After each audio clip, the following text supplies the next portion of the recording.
আচ্ছা, এখানে লিখেছে রাজনৈতিক বক্তব্য দেওয়া যাবে না। যে লিখেছ, তোমাকে যদি কেউ লিখে দেয়, আমি তোমাকে বলছি সে মুসলমান ঘরের সন্তান আসলে হইতে পারে না।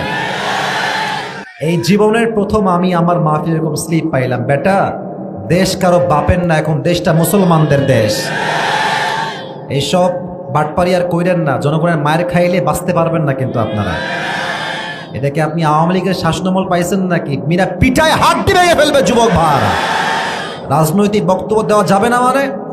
কোরআনটা রাজনীতিতে ভরা, ইসলাম রাজনীতি, রসুল করেছে রাজনীতি, রাজনীতির দ্বারা দেশের চিত্র বদলানো সম্ভব যুবক ভাইরা। মানে শুধু মাটির নিচের ওয়াজ হবে আর রাতের ওই আধারে ওয়াজ হবে নাকি? না না, ওইসব কথা বাদ। আমার কথা একটা, সাইদি সাহেব বলতেন বিড়ালের মতো 500 বছর বেঁচে থাকার কোনো দাম নাই, সিংহের মতো 1 ঘন্টা গর্জন দিয়ে আমরা বাঁচতে চাই।